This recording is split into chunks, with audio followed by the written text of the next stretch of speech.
नमस्कार, मैं हूं रविशंकर और मेरे साथ आप देख रहे हैं कैपिटल न्यूज। दर्शकों, अभी हमने आपको एक खबर दिखलाई थी और एक पुस्तक की चर्चा हमने की थी, ताई और पलामू किला। ये पुस्तक अभी मेरे हाथ में है। इस पुस्तक को आप देख सकते हैं और इस पुस्तक के बनाने के पीछे, इस पुस्तक को लाने के पीछे क्या उद्देश्य था, इसके बारे में आपको बताया गया। अब हम इस पुस्तक को जो बनाने वाले जो कलाकार हैं, जिन्होंने अपनी कल्पनाओं को मूर्त रूप दिया है और पलामू किला के जो व्यापक संदर्भ है, उसका जो ऐतिहासिक विमर्श है, उसका जो सांस्कृतिक विरासत है, उसको एक कॉमिक्स के रूप में मनोरंजक तरीके से प्रस्तुत करने का काम किया है। उस कलाकार का नाम है अमन चक्र। तो हम अमन चक्र से इस किताब के बारे में जानेंगे कि कैसे उसने इसे सहेजा, इसको संग्रहित किया, कौन कौन से तथ्य इसमें शामिल किए गए हैं और कैसे यह पुस्तक पलामू के किला के बारे में और पलामू के बारे में, बेतला के बारे में, जो टूरिस्ट, जो पर्यटक यहाँ आएंगे उसके लिए यह लाभदायक होगा, कारगर साबित होगा। हम बात करेंगे अमन चक्र से, लेकिन एक ब्रेक के बाद।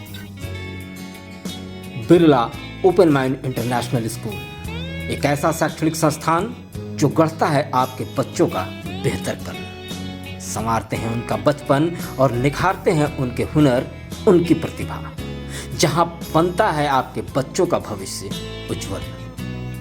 एक सौम्य और शांत वातावरण में, शहर के कोलाहल से दूर और शहर से बिल्कुल सटे सुआ जोरकट में चल रहा है Birla open mind international school. यहाँ क्लास नर्सरी से स्टैंडर्ड 7 तक की दी जा रही है शिक्षा। अत्याधुनिक तकनीकी सुविधाओं से युक्त क्लासरूम्स और एक्स्ट्रा कैरिकुलम एक्टिविटीज जैसे गीत, संगीत, नृत्य, खेलकूद, व्यायाम, योग, स्विमिंग और स्पोर्ट्स। इसके साथ आपके बच्चों के लिए है एसी बस की व्यवस्था, ताकि बच्चे रहें कंफर्ट एंड सेफ। और बहुत जल्द ही सभी सुविधाओं से युक्त हॉस्टल की भी व्यवस्था होगी यहाँ, क्योंकि आपके बच्चों के शारीरिक, मानसिक और सर्वांगीण विकास के लिए प्रतिबद्ध है Birla open mind international school. दर्शकों, ब्रेक के बाद एक बार फिर से आपका स्वागत है और हम अभी मौजूद हैं कशिश क्रिएटिव आर्ट सेंटर में और यह आर्ट सेंटर अमन चक्र जी का है, जिनके बारे में अभी हम चर्चा कर रहे थे। ताई और पलामू किला पुस्तक पर आज हम बातचीत करेंगे। अमन चक्र आज किसी परिचय के मोहताज नहीं है, मूल रूप से वो कार्टूनिस्ट हैं, लेकिन चित्र विधा के वो महारत उनमें हासिल है और न सिर्फ चित्र विधा के बल्कि कई पुस्तकों के जो मुख्य पृष्ठ होते हैं उन पर उनका चित्र आया हुआ है, जो राष्ट्रीय स्तर पर भी वो प्रकाशित हुए हैं। उसके अलावा कई छोटी छोटी कहानियों की पुस्तकें हैं। हमारे सामने एक दो पुस्तक है, उनसे मैं भी दिखाना चाहूँगा कि ये भी पलामू टाइगर रिजर्व की ओर से जारी किया गया है, जंगल की आग और ताई। इसके अलावा पलामू टाइगर रिजर्व की एक और पुस्तक है, ताई और वन्य जीवन संरक्षण, ये भी पलामू टाइगर रिजर्व का है। तो ये कह सकते हैं कि पर्यटकों को लुभाने के लिए और न सिर्फ लुभाने के लिए बल्कि पलामू जो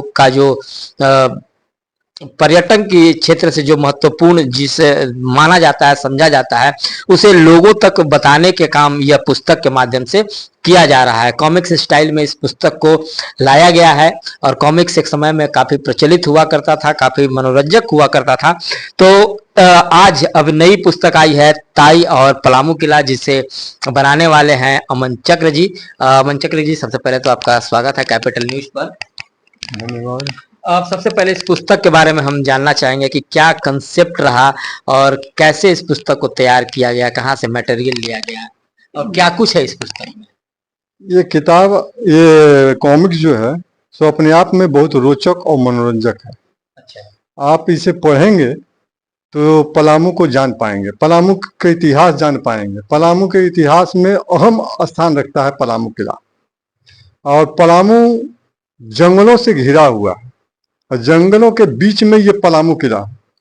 तो आप अगर पलामू किला को देखने जाते हैं तो देखने में तो आपको खंडहर जरूर महसूस होगा, लेकिन आप उसको अगर एक भावना के साथ देखते हैं तो उस समय आप तो उसको देखते हुए ये महसूस कीजिएगा कि उस समय तकनीक नहीं था हमारे यहाँ जिससे बिल्डिंग बनती है, उस समय कैसे बनाया होगा उतनी ऊंची पहाड़ पर। बहुत मेहनत किया गया होगा। आज ट्रॉली से मसाले ऊपर चढ़ाए जाते हैं, सब चीज होते हैं, लेकिन उस समय कुछ नहीं था, लेकिन काम हुआ है। आज से ज्यादा मजबूत है वो दीवार, बहुत मोटी दीवार है, पतली पतली ईंटों की, सुर्खी और मोरम से बनाए जाते थे उस समय। और वो दीवार देखने के बाद हमको बहुत अजीब महसूस हुई कि कैसे मेहनत किए होंगे। अब ऊंचाई पर है, बहुत ऊंची ऊंची है। ये आज के भवन जो 11 फीट में बनते हैं वैसे नहीं है। आप अमन चक्र जी, तो ये तो किला के बारे में आपने बताया। एक तमाम जो आपकी पुस्तकें हैं उसमें एक शब्द नजर आ रहा है, ताई। तो ताई का कैसे आपने कनेक्ट किया इस पलामू किला से, या फिर और भी जो पुस्तकें हैं, ताई शब्द की चर्चा बार बार क्यों है, इससे क्या आपका? ताई एक ऐसी चरित्र है हमारी कि वो एक पढ़ी लिखी है, प्रौढ़ महिला है। अच्छा। और वो सारे विषयों की जानकार है। एक प्रकार से समाज सेवा में उसकी रुचि रहती है और लोगों को जागरूक करती रहती है समाज के प्रति, क्योंकि आज के दौर में बहुत सारे लोग भटके हुए हैं, तो भटके हुए लोगों को सही रास्ता दिखाती है ताई। ताई एक सुलझी हुई महिला है, कोई भी समस्या हो उसके पास समाधान पहले से मौजूद होता है। लोग उसके पास जाते हैं उस समाधान जानने के लिए, और वो बताती बहुत ऐसे बताती है जैसे वो गाइड है। बिल्कुल। तो ताई जो है वो एक गाइड के रूप में पलामू किला आने वाले पर्यटकों के लिए एक गाइड का रूप में काम करेगी, और उस गाइड को जो किताब के रूप में, कॉमिक्स के रूप में मूर्त रूप दिया है अमन चक्र जी ने। अमूमन हम अन्य पर्यटन स्थलों पर जाते हैं तो इस तरीके की पुस्तकें हमें वहां देखने को मिलती है, जो वहां की विरासत, वहां की धरोहर और वहां के बारे में विस्तार से बताती है। लेकिन पलामू किला या बेतला या अन्य जगहों के बारे में ऐसी कोई पुस्तकें उपलब्ध नहीं होने की वजह से कई बार पर्यटकों को निराशा भी लगती थी। लेकिन अब इस पुस्तक के आ जाने से निश्चित तौर पर पर्यटकों को भी खुशी होगी और उन्हें भी पलामू किला के विस्तार के बारे में समझने और जानने का मौका मिलेगा। अमन चक्र जी, एक और मैं जानना चाहूंगा बातचीत के क्रम में, आपने अपने पाठकों के संदेश में यह लाइन लिखा है कि इस चित्रकथा का निर्माण लेखक ने एक अनुष्ठान के समान किया है। इस अनुष्ठान को किस रूप में हम देखें, या आपने प्रस्तुत किया? ये अनुष्ठान इसलिए कर रहे हैं कि जिस समय हमें ये बनाने का अवसर मिला उस समय भीषण गर्मी थी। अच्छा। और उस भीषण गर्मी में, तपते हुए मौसम में मैंने ये काम शुरू किया था, तो उसके लिए हमको पढ़ना बहुत ज़्यादा पड़ा। पलामू के इतिहास जैसे रामदीन पांडे का हुआ, कोयल का किनारे किनारे हुआ, फिर पेपर भी बहुत तरह के निकाले हुए हैं थे मेदिनीनगर और पलामू किला को लेकर, तो उन मेदिनी राय को लेकर, तो उन सारे विषयों को पढ़ा और उनके तथ्यों के बारे में कुछ लोगों से जानकारी भी ली। यहाँ के वरिष्ठ कुछ पत्रकार हैं, साहित्यकार हैं जो इस विषय में जानकारी रखते हैं, तो उनसे संपर्क किए और उन्होंने बताया, तो हमने इस पर काम करना शुरू किया। ये हमारे समझिए कि बहुत बड़ा धरोहर है ये हमारे पलामू का, पलामू किला। चलिए, बहुत बधाई आपको कैपिटल न्यूज परिवार की ओर से भी।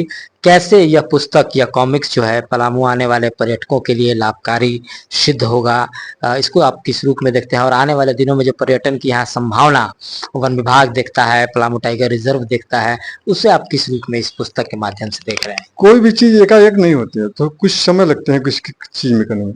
ये बनाया गया है उसी पर्यटन के हिसाब से, और ज्यादातर लोगों को इतिहास की जानकारी नहीं है, बस एक व्यू, बस देखना है, घूमना है हमको, चलो हम पलामू किला जाते हैं। और जाने के बाद कहते हैं कुछ नहीं है, वहाँ खंडहर है। खंडहर नहीं है वो, आप उसको महसूस कीजिएगा तब पता चलेगा कि क्या चीज है, कैसे बना होगा। आज खंडहर हो गया, हालात हर चीज का, कोई भी चीज ऐसा नहीं है जो नश्वर नहीं है। लेकिन इसको अगर व्यवस्थित किया जाए तो ये पलामू का सबसे बड़ा धरोहर है। हम इसकी पहचान बहुत दूर तक जाएगी। हम इसके बारे में संजीदा नहीं थे, और संजीदा ये जो हमारे अभी डीएफओ जो आए हुए हैं, उनके क्षेत्र में ये पड़ता है, तो इन्होंने इस पर जब मुझे सौंपा था काम, तो मुझे भी आश्चर्य हुआ था। ऐसा नहीं कि जब इसके बारे में पढ़ना शुरू किया, जब पलामू किला घूमा और उस भाव से घूमा, जब हम बनाने के विचार से जा रहे हैं, तब हमको महसूस हुआ कि नहीं, बहुत बड़ी चीज है। आप जाइएगा किसी चीज को समझने के विचार से, तब होगा। जानना अलग चीज है, समझना अलग चीज है। आप जानने के लिए जाइएगा तो बहुत कुछ जानकारी हासिल लीजिएगा, समझ नहीं पाइएगा। लेकिन आप जानने और समझने के लिए जाइएगा तो बहुत कुछ मिलेगा इसमें। मतलब ये कह सकते हैं कि पलामू में जो पर्यटक आएंगे उन्हें यह जो किताब, इस पुस्तक को दिया जाएगा तो उससे काफी उनको लाभ मिलेगी, जानकारी। बिल्कुल, उसको इतिहास जानने के मिलेगा कि हमारे जो राजा थे, राजा मेदिनी राय, वो उदारवादी थे, एक साहसी और पराक्रमी योद्धा थे जी। और एक व्यवस्थित, समझिए कि एक मैनेजमेंट जो कहते हैं, उनके पास मैनेजमेंट थी। अगर कुछ भीतर घाती लोग न होते तो ये बहुत लंबे समय तक ही चलते और इसका रूपरेखा और कुछ और होता, लेकिन समय इनके साथ उस समय नहीं दिया, नहीं तो ये बहुत कुछ कर लिए होते। और इसमें मेरी राय जो हर चीज के, नृत्य संगीत का भी था, खेल कूद में भी लोगों को रुचि जगाते थे, सारा कुछ करते थे। लेकिन इस चीज को जानते नहीं है लोग। जानना चाहिए हमारे राजाओं के बारे में। पहला राजा भगवंत राय थे और अंतिम राजा के पूरी तरह से याद नहीं आ रहा है तो, लेकिन प्रतापी राजा हमारे मेदिनी राय थे, उनके पुत्र हुए प्रताप राय। प्रताप राय की याद में नया किला जो बना था और दोईसा से लड़ाई ये जीत के आए थे तो उसी का याद में बनाए थे वो। और उसी की याद में जो छठ के दूसरे, पारण के दूसरे दिन जो लगता है मेला, तो इसी के उपलक्ष्य में लगता है, उसी जीत के उपलक्ष्य में। तो मतलब इन तमाम तथ्यों की जानकारी इस पुस्तक में समेटी गई। जी जी जी। तो दर्शकों, आपने देखा कि किस तरीके, एक बार पढ़ने के बाद लोगों को महसूस हो जाएगा कि पलामू किला क्या है और इसके पीछे का रहस्य क्या है, इसकी कहानी क्या है, राजा मेदिनी राय कौन थे, ये सब कुछ समझ में आ जाएगा। इसको पूरी ग्रंथ पढ़ने की जरूरत नहीं पड़ी, चित कथा पढ़ ले। ये अच्छी पहल है कह सकते हैं पलामू टाइगर रिजर्व वन विभाग की, जिसे अमन चक्र द्वारा तैयार किया गया है। इसका पूरा इतिहास पढ़ने की आपको जरूरत नहीं है और जो पलामू किला घूमने आने वाले जो पर्यटक हैं उनका व्यर्थ समय जो है वो निरर्थक नहीं जाएगा अगर उनके हाथ यह पुस्तक लग जाती है। तो हम भी कैपिटल न्यूज के माध्यम से यह अपील करेंगे कि आप अगर आए पलामू किला बेतला घूमने के लिए तो इस पुस्तक को जरूर प्राप्त करने की कोशिश करें। उसे आपको स्टॉल पे वहां पे मिल जाएगा। ये वन विभाग की ओर से इस तरीके का प्रयास किए जा रहे हैं और बेशक पलामू किला का इतिहास काफी पुराना है, लगभग 500 वर्षों का इतिहास रहा है चेरो राजवंश का। और उसमें अगर मेदिनी राय, राजा मेदिनी राय की अगर हम बात करें तो उन जैसे प्रतापी राजा की जिस तरीके से सांस्कृतिक विरासत रही है, उनका धरोहर रहा है, इन तमाम चीजों को इस किताब में शॉर्ट तरीके से बखूबी दर्शाया गया है। तो यहाँ आने वाले लोगों को इसका लाभ मिलेगा पलामू किला को जानने में और अपना समझ विकसित करने में। हम बातचीत कर रहे थे अमन चक्र जी से, जो एक कलाकार हैं जिन्होंने इस पुस्तक को बनाया है और आने वाले दिनों में और पुस्तकों का वो इस तरीके से निर्माण करेंगे जिससे पाठक श्रोता लाभान्वित होते रहेंगे। आप बने रहिए हमारे साथ। कैपिटल न्यूज की तरफ से आपको बहुत बहुत धन्यवाद।